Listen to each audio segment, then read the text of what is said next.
बिस्मिल्लाहिर्रहमानिर्रहीम। मैं हूं Amjad Awan export documentation channel पर एक नई वीडियो के साथ अपने तमाम व्यूवर्स को वेलकम कहता हूं। आज का हमारा टॉपिक है हाउ टू रीड एलसी। किसी एक दोस्त की का ये क्वेश्चन आया था कि उन्होंने कहा इसके ऊपर आपकी कोई वीडियो नहीं है, इसके ऊपर एक वीडियो बनाएं। तो आज की वीडियो बहुत ही इम्पोर्टेंट है। आपने वीडियो को कम्प्लीटली देखना है, इसको स्किप नहीं करना। मैंने इसके ऊपर बहुत मेहनत किया है। मैं एक एक पॉइंट को एलसी के एक एक पॉइंट को रीड भी करूंगा और आपके सामने एक्सप्लेन भी करूंगा। पर्टिकुलर जो एलसी के अंदर जो क्लासेस एक्सपोर्टर से रिलेटेड हैं उनको मैं कोशिश करूंगा कि पूरी तरह एक्सप्लेन कर सकूं ताकि आप लोगों को किसी किस्म की कन्फ्यूजन ना हो। मैं जानता हूं कि नए दोस्त जब इंटरनेशनल ट्रेड की फील्ड में आते हैं तो उनके लिए मेन इशू एलसी को समझना होता है। वो एलसी को अंडरस्टैंड नहीं कर पाते क्योंकि मैं खुद इस स्टेज से गुजर चुका हूँ और काफ़ी टाइम के बाद कुछ चीज़ें समझ में आनी शुरू हुई। तो इसलिए इस वीडियो को आपने स्किप नहीं करना और पूरी आपने तवज्जो के साथ, पूरी अटेंशन के साथ इस वीडियो को देखना है और समझना है। अगर आपको कहीं कन्फ्यूजन होती है तो आप वीडियो को फिर नए सिरे से भी देख सकते हैं और अपनी एक नोटबुक और एक पेन अपने पास रख लीजिए। जो इम्पोर्टेंट चीज़ें आपको आप समझते हैं आप उन्हें नोट भी कर सकते हैं। वीडियो स्टार्ट करने से पहले अपने दोस्तों से गुजारिश है कि अगर आप मेरे चैनल पर नए हैं या आपने अभी तक मेरे चैनल को सब्सक्राइब नहीं किया तो उसे सब्सक्राइब कर दें और इसके साथ बेल आइकन को ज़रूर क्लिक करें ताकि हर आने वाली वीडियो का नोटिफिकेशन आपके पास पहुंच सके। अब वीडियो को स्टार्ट करते हैं। सबसे पहले मैं आपको एलसी पूरी एलसी शो कर दूं। ये एलसी का एक पेज है, ये इसका सेकंड पेज है, ये थर्ड पेज है। ये आपने कंफ्यूज नहीं होना, ये मैंने आपको सिर्फ दिखाने के लिए किया है। इसके बाद मैं इसको जूम करके एक एक पॉइंट आपके सामने रखूँगा और उसको एक्सप्लेन करूँगा। इतना जूम करूँगा कि आप उसको अच्छी तरह से मोबाइल की स्क्रीन पर भी आप उसको रीड कर सकेंगे। तो ये एक एलसी है, इसके ये 3 पेजेस हैं, किसी के 2 भी हो सकते हैं, किसी के 3 भी हो सकते हैं। तो ये आपके सामने मैंने रखा है और पूरा मैंने यानी ये बैंक ऑफ चाइना की एक एलसी है और ये कोई ऐसी बनाई हुई नहीं, ओरिजिनल एलसी है ये, यानी उसकी कॉपी है, जेन्युइन एलसी है। आप ये समझ लें कि एक जेन्युइन एलसी है जो मैं आपके सामने रखूँगा और इसकी एक एक चीज़ को मैं आपके सामने एक्सप्लेन करूँगा। आप वीडियो को स्टार्ट करते हैं, इसको रीड करते हैं एलसी को कि कैसे इसको रीड किया जाता है। ये देखें बैंक ऑफ चाइना की एलसी है। अब मैं इसको जूम करता हूँ। ये ऊपर कुछ इंस्ट्रक्शंस लिखी हुई हैं, आपको नज़र आ रही होंगी। ये कुछ F21B के ये सारी चीज़ें ये बैंक से रिलेटेड हैं। बैंक टू बैंक जो इंस्ट्रक्शन है ये हैं, आपसे रिलेटेड नहीं है। बैंक इनको देख के इसको वेरीफाई करेगा। मैं इसको फिर एक दफ़ा आपको दिखा देता हूँ। ये देखें, ये इंस्ट्रक्शन ऊपर लिखी हुई हैं जो मैंने अभी जूम की हैं। ये बैंक से रिलेटेड है, आपका इनसे कोई लेना देना नहीं है। आपके लिए जो चीज़ है वो मैं अभी आपके सामने रखता हूँ। ये देखें, यहाँ से शुरू है, ये 27 लिखा हुआ है। 27 सीक्वेंस ऑफ टोटल 1 ऑफ 1, यानी सीक्वेंस ऑफ टोटल का मतलब यह है कि एक मैसेज है। ये बैंक इस वक्त एक मैसेज कर रहा है दूसरे बैंक को, तो सीक्वेंस ऑफ टोटल उसने 1 ऑफ 1 लिखा है, यानी एक ही मैसेज है और वही आपको उसको बैंक को भेज रहा है। हो सकता है कि बाज़ औक़ात बैंक 2 मैसेज 3 मैसेज एक साथ कन्वे करता है। तो ये 27 जो है ये उसकी स्विफ्ट की कोई क्लास होती है। आप इसको इग्नोर कर दें। ये 27 नीचे 40 है, फिर नीचे 20 लिखा हुआ है, आप इसको छोड़ दें। सामने वाली चीज़ को आप देखें, सीक्वेंस ऑफ टोटल 1 ऑफ 1। आगे नीचे लिखा हुआ है फॉर्म ऑफ डॉक्यूमेंट्री क्रेडिट, नीचे लिखा हुआ है इर्रिवोकेबल, यानी ये कौन सी एलसी है, रिवोकेबल है या इर्रिवोकेबल है। इर्रिवोकेबल एलसी है। इसको जो इम्पोर्टर है वो अपनी मर्ज़ी से कैंसिल नहीं कर सकता। इर्रिवोकेबल का मतलब है नाकाबिले तनसीख। इसके ऊपर मेरी अलग सी वीडियोस मौजूद हैं। इसका मतलब यह है कि इस एलसी को इम्पोर्टर अपनी मर्ज़ी से कैंसिल नहीं कर सकता। अगर उसने इस एलसी को कैंसिल करना है तो वो अपने बैंक के थ्रू बायर के बैंक से कॉन्टैक्ट करेगा कि मैंने ये एलसी कैंसिल करनी है। बैंक जो बायर है सेलर जो एक्सपोर्टर है उससे कॉन्टैक्ट करेगा। जो बायर है वो अपने बैंक के थ्रू सेलर या एक्सपोर्टर से कॉन्टैक्ट करेगा और उससे लिखेगा कि मैंने ये एलसी कैंसिल करनी है। जो एलसी एडवाइजिंग बैंक है वो एक्सपोर्टर से कोई वो मैसेज कन्वे करेगा, एक्सपोर्टर फिर return confirmation LC advising bank को देगा, फिर वो एलसी एडवाइजिंग बैंक उस एलसी ओपनिंग बैंक को कन्फर्मेशन देगा, तो ये एलसी कैंसिल होगी, अदरवाइज ये एलसी कैंसिल नहीं हो सकती, इर्रिवोकेबल।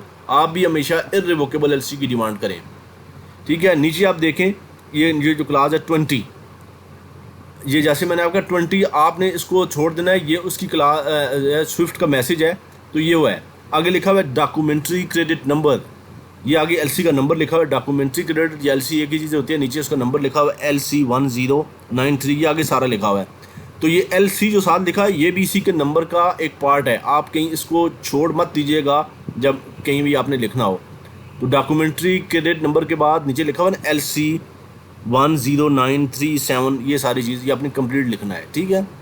इससे नीचे आप चले हैं डेट ऑफ इशू, या आगे लिखा हुआ है 130128, ये काफ़ी पुरानी एलसी है, 2013 की है। तो ये 13 जो है वो सन है, 1 जो है ये मंथ है, और 28 उसकी डेट है। ये आपने खुद गेस करना होता है, क्योंकि जो डेट और जो मंथ और ईयर जो लिखा जाता है इसका फॉर्मेट जो है वो हर जगह डिफरेंट है, कोई किसी तरह लिखता है, कोई किसी तरह लिखता है। तो आपने इसको खुद गेस करना है कि कौन सा सन है, कौन सा मंथ है और कौन सा महीना है, कहीं इस तरह की कन्फ्यूजन पैदा ना हो।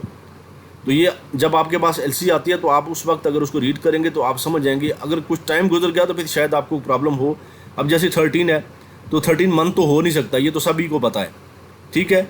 और इसी तरह एंड में जो 28 लिखा हुआ है, 28 भी अभी साल नहीं आया, अभी 2022 चल रहा है, ठीक है। इसी तरह मंथ भी नहीं हो सकता। तो ये आप इसको अंडरस्टैंड कर सकते हैं, इसमें कोई इशू नहीं है, ठीक है। ये 3-4 चीज़ें आपने समझ ली हैं। अब नेक्स्ट पेज पर चलते हैं और नेक्स्ट जो उसकी टर्म्स एंड कंडीशन है उनको देखते हैं। अब ये देखें, ये लिखा हुआ है, फिर ये थोड़ा सा हाइड हो गया, मैं इसको वापस करता हूँ। एप्लीकेबल रूल्स कहता है इस एलसी के ऊपर कौन से रूल्स एप्लीकेबल होंगे। लिखा हुआ है यूसीपी लेटेस्ट वर्जन। ये यूसीपी को मैं कई दफ़ा आपके सामने इसको एक्सप्लेन कर चुका हूँ कि इंटरनेशनल चैम्बर ऑफ कॉमर्स की जो पब्लिकेशन है UCP uniform custom and practice, उसका जो लेटेस्ट वर्जन है कहता है उसके रूल्स इस एलसी के ऊपर एप्लीकेबल होंगे। आगे देखें उसी के नीचे date and place of expiry. तो ये एलसी एक्सपायर हो जाएगी 13/04/15, ये 16 लिखा हुआ है, शायद 15 है। यूएई ये कहता है कि 15/4/13 को यूएई में ये एलसी एक्सपायर हो जाएगी, ठीक है। इसके बाद फिर इस एलसी के ऊपर वर्किंग नहीं हो सकेगी। नीचे लिखा हुआ है जी, ये जो क्लास नीचे लिखी हुई है एप्लीकेंट का नाम लिखा हुआ है, ये चाइनीज़ कंपनी है रिजहाओ। आगे ये नाम बड़ा मुश्किल सा है, जिनयोंगोंग इंडस्ट्री एंड जो भी है, इंडस्ट्री एंड ट्रेड कंपनी, ठीक है। ये चाइनीज़ कंपनी का नाम और उसका एड्रेस लिखा हुआ है। इससे नीचे देखें ये बेनिफिशरी कौन है, जो एक्सपोर्टर है। एप्लीकेंट कौन था, जो इंपोर्टर था, ठीक है। ये नीचे जो बेनिफिशरी लिखा हुआ है Leveland general and trading company LLC, ये यूएई में एक कंपनी है। ये कंपनी को अच्छी रेपुटेशन के मालिक नहीं है, ये मैं आप दोस्तों को समझा दूं, इससे काम मत कीजिएगा। काम करते हैं लेकिन इसकी रेपुटेशन अच्छी नहीं है, ये फ्रॉड भी कर सकते हैं और कर भी जाते हैं, ठीक है।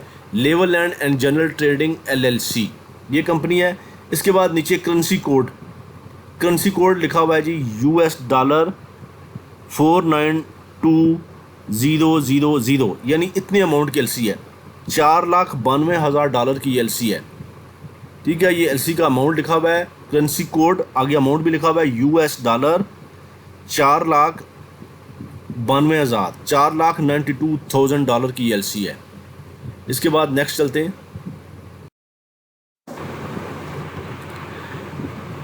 अब ये देखें लिखा हुआ है जी परसेंटेज क्रेडिट अमाउंट टॉलरेंस 10/10, यानी जो एलसी का अमाउंट है उसमें 10% वो एक्सेस भी जा सकते हैं और 10% नीचे भी जा सकते हैं। जो एलसी का अमाउंट उसने आपने पिछले पेज में देखा है 4,92,000, कहता है कि 10% उससे ऊपर भी जा सकते हैं, 10% नीचे भी जा सकते हैं। अब आप कहेंगे कि वो अपनी वैल्यू बढ़ा देगा, वैल्यू अपनी गुड्स की नहीं बढ़ा सकेगा, गुड्स की क्वांटिटी ऊपर नीचे होने की वजह से वो कहता है कि 10% अप एंड डाउन हो सकता है। ये आगे चल के फिर इसको मजीद उसने क्लैरिफाई किया है। फिलहाल आप ये रखें कि एलसी का जो अमाउंट है ये ±10% है। नीचे आप देखें अवेलेबल विद या बाय, लिखा है जी any bank in UAE by negotiation. इसका मतलब ये है कि ये एलसी ऐसी है कि इसको यूएई में किसी भी बैंक में आप इसको इसके डॉक्यूमेंट प्रेजेंट कर सकते हैं। अगर पर्टिकुलर किसी बैंक का नाम लिखा हो तो फिर वो रिस्ट्रिक्टेड एलसी कहलाती है, उसी बैंक में आपने डॉक्यूमेंट प्रेजेंट करने होते हैं। लेकिन अब इस एलसी में लिखा हुआ है any bank in UAE, UAE में कोई भी बैंक हो जहाँ पे ये डॉक्यूमेंट इस एलसी के प्रेजेंट किए जा सकते हैं। ये यूएई में क्यों? क्योंकि वो जो level and general trading company थी वो यूएई में है, ठीक है। अब आगे देखें, इसे आगे लिखा हुआ है जी ड्राफ्ट एट, आगे लिखा एट साइट, नीचे लिखा हुआ है फॉर 100% ऑफ इनवॉइस वैल्यू, यानी ये साइट एलसी है। जो ड्राफ्ट है यानी बिल ऑफ एक्सचेंजेस का बनेगा, एट साइट बनेगा, ये साइट एलसी है। और 100% इनवॉइस वैल्यू, जो भी इनवॉइस वैल्यू होगी उसकी पूरे अमाउंट का ये ड्राफ्ट बनेगा और ये एट साइट है, यानी फौरी तौर पर पेमेंट कर दी जाएगी। इससे नीचे देखें ये क्लास है 42A। जैसे मैंने आपसे गुजारिश की, ये 42A, इसको आपने कंफ्यूज नहीं होना कि ये 42A क्या है। आगे लिखा हुआ है ड्रावी, ये लिखा हुआ है जी BKCH या आगे CNBJ, ये उसका स्विफ्ट कोड है। जो एलसी इशुइंग बैंक है उसका ये स्विफ्ट कोड है। ये ऐसा होगा जब आप ड्राफ्ट बनाएंगे या बिल ऑफ एक्सचेंज बनाएंगे, उसमें नीचे एक क्लास होती है 2 कि किसके नाम ये BL बनना है, सॉरी बिल ऑफ एक्सचेंज बनना है। तो 2 में आपने ये कोड लिख देना है, ये कोड मेंशन करना है आपने, ये स्विफ्ट कोड है उस बैंक का। बाज़ औक़ात बैंक अपना नाम भी लिख देता है, बाज़ औक़ात स्विफ्ट कोड लिख देता है, यहाँ उसने स्विफ्ट कोड मेंशन किया है, ठीक है। ये उस बैंक का एलसी ओपनिंग बैंक का स्विफ्ट कोड है जो आपने बिल ऑफ एक्सचेंज में नीचे, जब आप बिल ऑफ एक्सचेंज बनाएंगे सबसे नीचे जो 2 का कॉलम होता है वहाँ पे आपने ये स्विफ्ट कोड मेंशन कर देना है। बिल ऑफ एक्सचेंज के ऊपर भी मेरी बहुत सी वीडियोस मौजूद हैं, अगर किसी दोस्त को कन्फ्यूजन हो तो आप वो वीडियो देख लीजिएगा। नीचे इससे लिखा हुआ है ये 43P जो क्लास है, लिखा हुआ है जी पार्शियल शिपमेंट। पार्शियल शिपमेंट की क्या कंडीशन से लगाई है? अलाउड, यानी अलाउ है ये पार्शियल शिपमेंट, बाई पार्ट भी आप शिपमेंट कर सकते हैं। आगे ट्रांस शिपमेंट, ये भी इसने अलाउ कर दिया है, यानी एक पोर्ट से अगर एक शिप लेके गया तो आगे दूसरा शिप भी इस कार्गो को ले जा सकता है, ये ट्रांस शिपमेंट है, ये अलाउ होगी। नीचे आप सबसे नीचे देखें 44E जो क्लास है, इसमें लिखा हुआ है जी पोर्ट ऑफ लोडिंग या एयरपोर्ट ऑफ डिपार्चर, ये लिखा हुआ है जी नोवोरोसियास्क रशिया, ये रशियन पोर्ट है। नोवो पोर्ट से यूजली कहा जाता है, नाम इसका काफ़ी लंबा चौड़ा मुश्किल सा है। नोवोरोसियास्क रशियन पोर्ट है, ये इसकी पोर्ट ऑफ लोडिंग होगी, ठीक है। अब नेक्स्ट पे चलते हैं, आगे लिखा है जी, फिर दोबारा मैंने उसी क्लास को दोबारा यहाँ पे आपको समझाने के लिए कर दिया। Port of loading novo port Russia, इससे नीचे देखें port of discharge. Port of discharge कौन सी है? किंगडाओ पोर्ट चाइना, इसे हम किंगडाओ पढ़ते हैं, चाइनीज़ शायद इसको चिंगडाओ पढ़ते हैं। तो हमारे सामने तो क्यू मेंशन है, क्यू लिखा हुआ है, तो हम इसको किंगडाओ ही पढ़ते हैं, लेकिन मैंने सुना है कि चाइनीज़ इसको चिंगडाओ पढ़ते हैं। अब मुझे नहीं मालूम कि ऐसा है, पर मेरा ख्याल है कि ऐसे चिंगडाओ ही पढ़ते हैं वो। आप इसको भी जो भी पढ़ें किंगडाओ या चिंगडाओ, तो ये चाइनीज़ पोर्ट है, ठीक है। इसके बाद देखें लेटेस्ट डेट ऑफ शिपमेंट, ये कहता है कि शिपमेंट की जो लास्ट डेट है वो क्या है? ये है जी सन है 13, मंथ है मार्च 13/03/15, यानी 15 मार्च 13 सन है जो जिस तक ये शिपमेंट की जा सकती है। आगे लिखा हुआ जी description of goods. Description of goods में क्या है जी?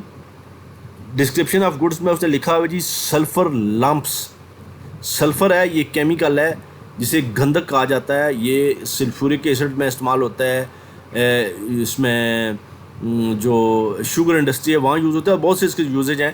तो ये सल्फर लम्प्स हैं। पैकिंग कहता है जी 1 मेट्रिक टन ऑब्लिक बैग्स, यानी एक बैग के अंदर 1 मेट्रिक टन होना चाहिए। आगे इसने लिखा हुआ है अप्रोक्सीमेटली, यानी तकरीबन, यानी अप एंड डाउन हो सकता है, ये ज़रूरी नहीं है कि 1 मेट्रिक टन, यानी 1 मेट्रिक टन में 1000 kg होते हैं, तो ऊपर नीचे हो सकता है, लेकिन अप्रोक्सीमेटली 1 मेट्रिक टन होना चाहिए, ये उसने मेंशन किया है।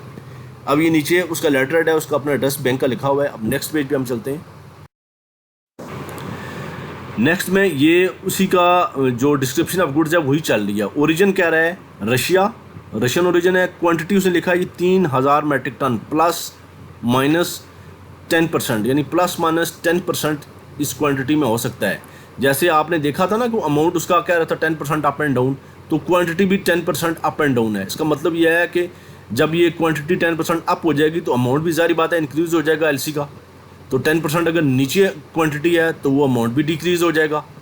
तो जैसे मैंने आपसे कहा था आगे इसको वो क्लैरिफाई करता है। तो अब ये यहाँ से खुद आपको समझ जाना चाहिए कि जब क्वांटिटी अप एंड डाउन 10% है तो अमाउंट भी अप एंड डाउन 10% हो जाएगा। अब आगे नीचे लिखा जी फॉर्म, यानी जो प्रोडक्ट जाती है जो उसकी स्पेसिफिकेशन है, लंप कलर उसने लिखा जी येलो ब्राइट, ये इसी की स्पेसिफिकेशन है, प्योरिटी इसने लिखी हुई है। ये कोई ज़रूरी नहीं है कितनी लंबी डिटेल हो, लेकिन हो सकती है। अब इसने इसलिए यहाँ पे मेंशन कर दी है ये डिटेल कि जब ये आगे इसकी क्वालिटी सर्टिफिकेट लेगा तो इससे वो मैच करना चाहिए क्वालिटी सर्टिफिकेट, वो मैं आगे आपके सामने एक्सप्लेन करूँगा। अब देखें प्योरिटी इसकी लिखा हुआ है 99.5% मिनिमम। अब अगर वो जो क्वालिटी सर्टिफिकेट होगा जो आगे आएगा उसमें अगर ये इसकी प्योरिटी 99.5 से नीचे है तो डॉक्यूमेंट डिस्क्रिपेंट हो जाएंगे। तो एक्सपोर्टर फिर इससे 99.5 से नीचे की जो प्योरिटी वाली प्रोडक्ट है वो उसको नहीं दे सकता। ठीक है, अब इसी को नीचे से देखें, सबसे नीचे देखें, ये सारी डिस्क्रिप्शन है इसकी। या आपको अगर इस प्रोडक्ट से कोई काम आप करते हैं तो फिर तो आपके लिए इंपॉर्टेंट है, अदरवाइज़ आपको समझने के लिए काफ़ी है। नीचे देखें यूनिट प्राइस, नीचे वाली दो लाइनों को, यूनिट प्राइस इसने लिखी है जी $164 पर मेट्रिक टन। एक मेट्रिक टन 164 है। और नीचे प्राइस टर्म्स जिसने लिखी है CFR kingdom port China, CFR के ऊपर ये शिपमेंट हो रही है और चाइना के लिए। अब नेक्स्ट पेज पे चलते हैं। अब ओरिजिन,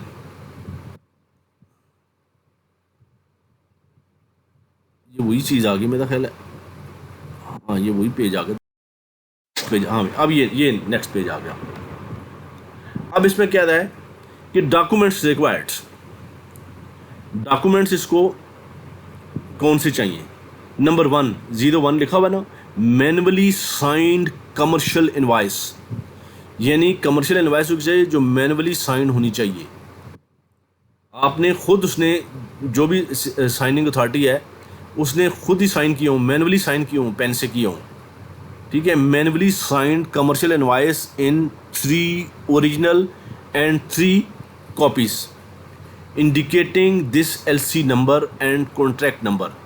इस LC का नंबर और कॉन्ट्रैक्ट नंबर भी मेंशन होना चाहिए। कॉन्ट्रैक्ट नंबर इस LC के अंदर उसने मेंशन नहीं किया, ये अलग से एक साइन हुआ था। आपके पास जब भी आप करेंगे तो आपके पास कॉन्टैक्ट नंबर होगा, आप वो मेंशन कर दीजिए। ठीक है, अगर नहीं है कॉन्टैक्ट नंबर, उसने बाज़ औक़ात ऐसे भी LC के अंदर एक फॉर्मेट बना होता है, बैंक ने लिख दिया, तो आप कोई भी XYZ कुछ भी लिख सकते हैं। ठीक है, और ये ज़रूरी नहीं कि हर LC के अंदर कॉन्टैक्ट नंबर भी मांगे, LC नंबर ही यूजली मांगता है, इसमें उसने कॉन्टैक्ट नंबर मांग लिया है।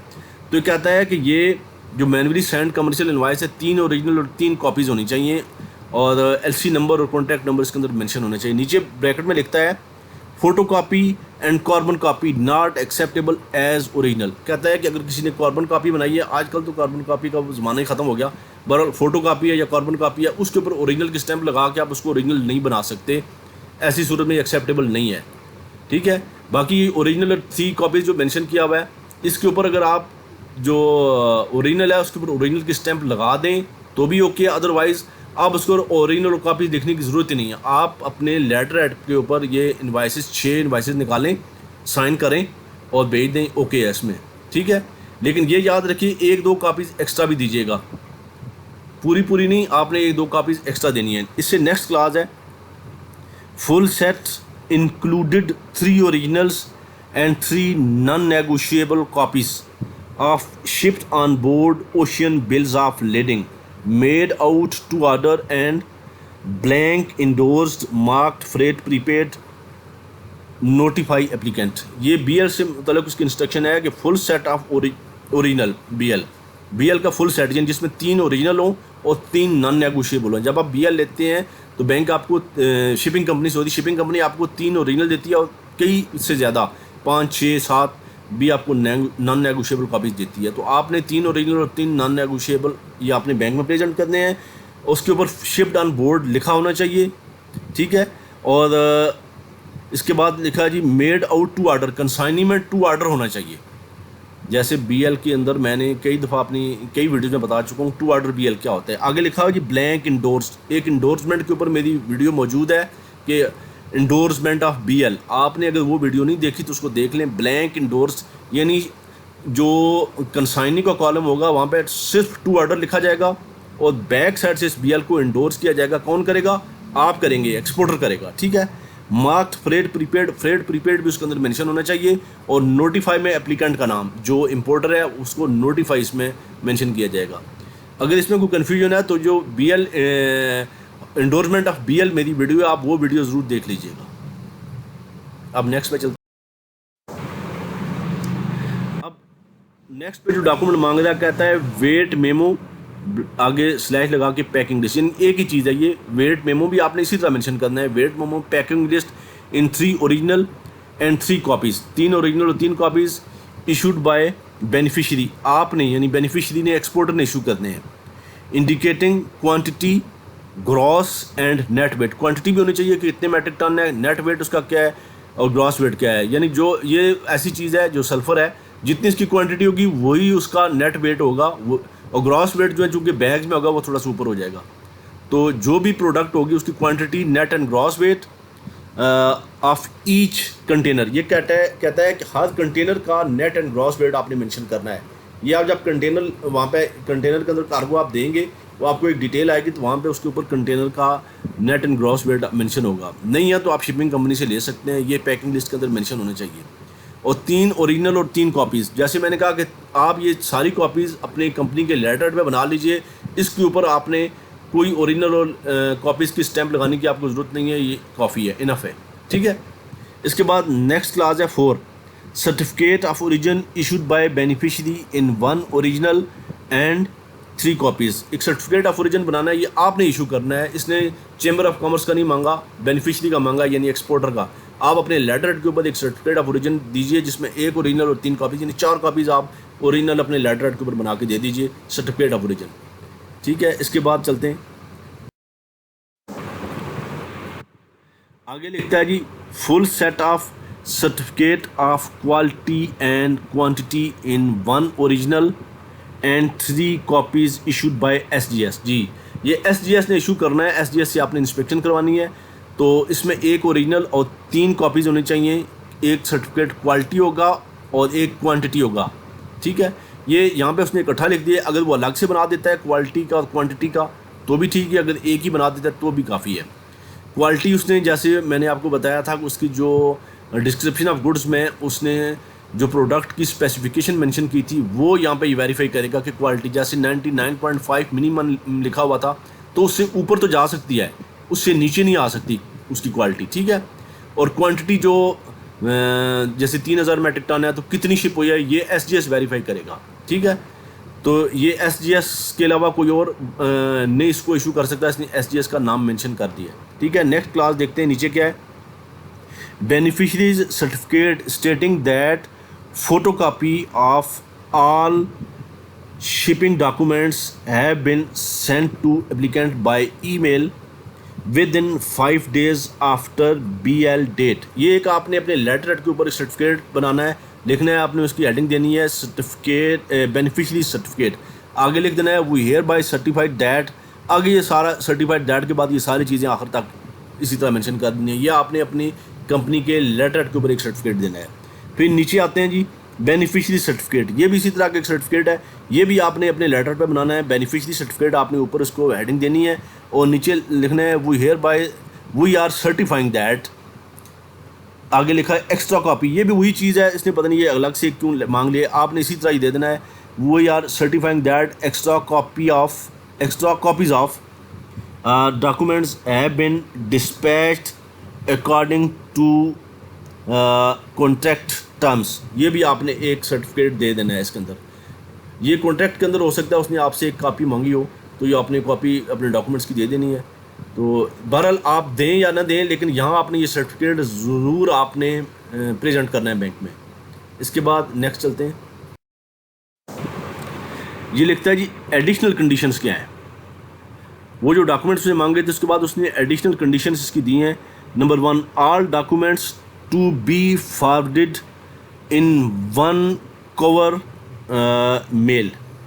ये बैंक के लिए एक तरह से इंस्ट्रक्शन है कि तमाम डॉक्यूमेंट्स एक ही इन्वेलप के अंदर होनी चाहिए, और आगे उसने एड्रेस दिया हुआ है, ये सारा एड्रेस है, उसके अंदर उसने कहा इस एड्रेस पे आपने ये भेजनी है। ठीक है, ये बैंक के लिए इंस्ट्रक्शन है, लेकिन आप इसको अंडरस्टैंड कर लें। नीचे देखें, नीचे लिखा हुआ है जी please provide 1 extra copy of commercial invoice and transport documents for over file. ये बैंक कह रहा है, आपसे कह रहा है कि एक इनवाइस की और एक ट्रांसपोर्ट डॉक्यूमेंट यानी बिल ऑफ लेडिंग की।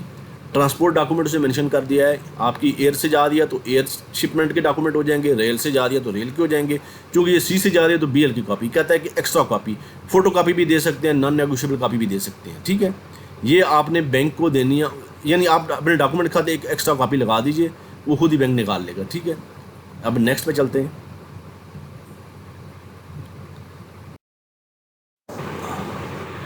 नेक्स्ट कहता है जी नंबर 3 पे जो इंस्ट्रक्शन दे रहा है, our discrepancy fee equal to $60 will be deducted from payment for each set of documents. ये कहता है कि आप जो भी डॉक्यूमेंट का एक सेट भेजेंगे, यानी पार्शियल शिपमेंट्स ने अलाउ किया, इसका मतलब है एक से ज़्यादा शिपमेंट भी हो सकती है, एक भी हो सकती है, एक से ज़्यादा भी हो सकती है। यानी 3000 मेट्रिक टन था, आप 1000 करके 3 दफ़ा शिपमेंट कर दें, आप एक दफ़ा 3000 कर दें, या 2 उसको लॉट में भेज दें। तो कहता है जो भी आपके डॉक्यूमेंट का सेट आएगा, अगर उसके अंदर डिस्क्रिपेंसी है, डॉक्यूमेंट आपके इन ऑर्डर नहीं है, तो $60 बैंक डिडक्ट करेगा। लेकिन एक चीज़ याद रखें, यहाँ उसने मेंशन नहीं की, ये अंडरस्टूड बात है कि डिस्क्रिपेंसी अगर डॉक्यूमेंट में आती है तो वो उसी सूरत में एक्सेप्टेबल होता है कि बायर जो है उसको एक्सेप्ट करे। अगर बायर एक्सेप्टेंस देता है कि मैं डॉक्यूमेंट एक्सेप्ट करता हूँ, तो डॉक्यूमेंट तो एक्सेप्ट हो जाएंगे, लेकिन बैंक $60 में डिडक्ट करेगा आपकी पेमेंट में से। अगर बायर रिफ्यूज़ कर देगा तो फिर आपकी शिपमेंट कोई नहीं लेगा, आपको डॉक्यूमेंट रिटर्न कर दीजिएंगे, ये आपकी शिपमेंट है, ये आपके डॉक्यूमेंट्स हैं। ठीक है, इसमें यह है कि जब बायर आपके डिस्क्रिपेंट डॉक्यूमेंट को एक्सेप्ट करेगा तो बैंक $60 काटेगा, उसमें से डिडक्ट करेगा। अगर डिस्क्रिपेंट नहीं है तो फिर ये $60 आपके बच जाएंगे। इसके बाद नीचे देखें, amount of each drawing must be, और ये बैंक के लिए इंस्ट्रक्शन है। बैंक को कह रहा है कि एलसी के पीछे और जो कवरिंग लेटर बैंक देगा उसके ऊपर वो जो अमाउंट है वो मेंशन करेगा। ये बैंक के लिए इंस्ट्रक्शन है। नंबर 5 पे नीचे देखें, draft if any showing correction और अल्टरनेशन, करेक्शन और alteration will be not acceptable even with the dryers authentication. वो कहता है कि जो ड्राफ्ट आप देंगे या बिल ऑफ एक्सचेंज देंगे, अगर उसके अंदर कोई करेक्शन है, कोई आपने अल्टरनेट वर्ड इसमें यूज़ किया है, तो वो एक्सेप्टेबल नहीं होगा जब तक कि जो बैंक है आपका उसको वेरीफाई ना करे। जो आपका जो बैंक आपका जिसके थ्रू आप डॉक्यूमेंट भेज रहे हैं, आपका जो नेगोशिएटिंग बैंक है, जब तक उसको वेरीफाई नहीं करेगा हम इसको एक्सेप्ट नहीं करेंगे। ठीक है, नेक्स्ट पे चलते हैं। आगे नेक्स्ट पे नंबर 6 पे लिखता है, beneficiary certificate confirming that according to क्या लिखा जी, beneficiary certificate confirming that confirming their acceptance or rejection of the amendment issued under this LC। कहता है कि बेनिफिशरी जो होता है, जो एक्सपोर्टर है, वो एक कंफर्मेशन देगा, एक लेटर देगा कि इस LC के अंदर जो भी अमेंडमेंट आई हैं वो उसने एक्सेप्ट किए हैं या रिजेक्ट किए हैं। बाज़ औक़ात होता है ना कि LC के अंदर अमेंडमेंट की जाती है, तो फिर आगे नीचे लिखता है कि अगर इस LC के अंदर कोई अमेंडमेंट नहीं आए तो फिर इस लेटर की ज़रूरत नहीं है। अब चूंकि इस LC में कोई अमेंडमेंट नहीं है तो फिर लेटर की ज़रूरत नहीं है, लेकिन अगर कोई अमेंडमेंट आई है, अमेंडमेंट नंबर 1 आई है, 2 आई है, तो आपने 1 को एक्सेप्ट कर लिया है, तो आप ये देंगे कि 1 को हमने एक्सेप्ट कर लिया है। अमेंडमेंट 2 आई है, आपने इसको रिजेक्ट कर दिया है, आप कहेंगे जी हमने अमेंडमेंट 1 को एक्सेप्ट कर लिया, 2 को रिजेक्ट कर दिया। ये नीचे आप पूरे वर्डिंग आप इसको रीड कर लीजिए, ये इसी तरह की वर्डिंग है कि आपने एक लेटर देना है। अगर LC के अंदर अमेंडमेंट नहीं है तो फिर ये इस लेटर की ज़रूरत नहीं है। नीचे वाली क्लास देखें, third party as shipper not acceptable. कहता है शिपर आप ही होंगे, थर्ड पार्टी कोई और नहीं हो सकता। इससे नीचे 8 क्लास है, शॉर्ट फॉर्म या blank back BL is not acceptable. ये BL को आप देखें बैक साइड से तो उसके पीछे बारीक लाइनों में, बहुत बारीक वर्ड्स में उसकी टर्म्स एंड कंडीशन लिखी होती हैं। वो कहता है जिस बीएल के पीछे इस तरह की नहीं कुछ लिखा होगा, बिल्कुल ब्लैंक होगा, वो एक्सेप्टेबल नहीं होगा। यानी बीएल के पीछे बैक साइड पे शिपिंग कंपनी की टर्म्स एंड कंडीशंस मेंशन होनी चाहिए। अगर नहीं होंगे तो वो एक्सेप्टेबल नहीं होगा। नेक्स्ट पे आगे नंबर 9 कहता है both quantity and amount 10% more और less are accept are allowed. Quantity और अमाउंट, जैसे पहले मैंने आपको शुरू में बताया था टॉलरेंस बता रहा था 10%, फिर उसने दोबारा फिर एक दफ़ा मेंशन किया है। अब यहाँ पे दोनों को एक साथ उसने मेंशन कर दिया एक दफ़ा फिर उसको कि क्वांटिटी और अमाउंट ऊपर नीचे 10% हो सकते हैं। ठीक है, अब ये नीचे 10 क्लास में लिखता है जी a misspelling or typing error that occurs that does not affect the meaning of a word or sentence in which it occurs does not make a document discrepant। कहता है कि अगर आपके डॉक्यूमेंट्स के अंदर कोई मिस स्पेलिंग हुई है, कोई टाइपिंग एरर हो गया है जो डॉक्यूमेंट के जो उसकी मीनिंग है उसको चेंज नहीं करता, तो उसको डिस्क्रिपेंसी नहीं समझा जाएगा। जैसे क्वांटिटी है 3000 मेट्रिक टन, तो ये 3000 मेट्रिक टन ही होनी चाहिए। ये नहीं कि 0 आपने पहले लगा दिया 3 बाद में लगा दी है, ये उसके मीनिंग चेंज कर देता है। लेकिन जो वर्ड उसकी मीनिंग चेंज नहीं करता, जैसे इनवाइस है INVOICE, आपने कहीं गलती से INVOIC लिख दिया, ई आप नहीं मेंशन कर सके, तो डॉक्यूमेंट उसके मीनिंग को चेंज नहीं कर रहा वो। तो इस तरह की जो वर्डिंग है, अगर कोई स्पेलिंग के में मिस्टेक हो गया तो वो डॉक्यूमेंट को डिस्क्रिपेंट नहीं करेगा, लेकिन मीनिंग नहीं चेंज होना चाहिए। नीचे क्या लिखता है जी मोर अबाउट बेनिफिशरी, यानी बेनिफिशरी की कुछ डिटेल उससे रह गई थी, तो ये उसने इस क्लास में उसकी मेंशन की है। बेनिफिशरी यानी एक्सपोर्टर की डिटेल, उसका फ़ोन नंबर वगैरह उसने इसमें दे दिया है नीचे 11 नंबर में। नेक्स्ट पे चलते हैं। नेक्स्ट पे इसने लिखा है जी charges, all banking charges outside issuing bank are for account of beneficiary, यानी इशुइंग बैंक के जो चार्जेस हैं इसके अलावा बाहर के जो भी चार्जेस होंगे वो बेनिफिशरी के अकाउंट में होंगे। यानी नेगोशिएटिंग बैंक के चार्जेस होंगे, बीच में जब पेमेंट आती है तो एक मिडल बैंक बीच में इन्वॉल्व होता है, इंटरमीडिएट बैंक जिसे कहा जाता है, उसके चार्जेस जो भी होंगे वो बेनिफिशरी यानी एक्सपोर्टर पे करेगा। इशुइंग बैंक के चार्जेस जो होते हैं वो एक्सपोर्टर नहीं, आउटसाइड ऑफ इशुइंग बैंक लिखा हुआ है वो इंपोर्टर पे करेगा। ठीक है, और जो इशुइंग बैंक के बाहर चार्जेस होंगे वो एक्सपोर्टर पे करेगा। नीचे वाले देखें पीरियड ऑफ प्रेजेंटेशन, डॉक्यूमेंट को प्रेजेंट करने का टाइम, वो कहता है document must be presented within 21 days after the date of issuance of the transport documents. BL की इशुएंस के 21 days के बाद जो है डॉक्यूमेंट एक्सेप्टेबल हैं उसके 21 days के बीच में। आगे नीचे लिखा but with in the validity of this credit, लेकिन एलसी एक्सपायर नहीं होनी चाहिए। बाज़ औक़ात ऐसा होता है ना, जैसे इसमें एलसी का जो पीरियड है अगर वो 15 days एक्सपायरी शिपमेंट डेट के बाद, तो डॉक्यूमेंट को तो वो 21 days कह रहा है, लेकिन वो एक्सपायर नहीं होनी चाहिए। एलसी के बीच में बाज़ औक़ात गड़बड़ हो जाती है, तो उसने ये लिखा है 21 days तो आपके पास हैं, लेकिन एलसी की एक्सपायरी नहीं होनी चाहिए। एलसी की एक्सपायरी के बीच में ये 21 days आपके होने चाहिए। ठीक है, अब इससे पहले भी कर सकते हैं, ये नहीं है कि आप 21 days को ही आपने कर रहे हैं। अब नेक्स्ट पे चलते हैं।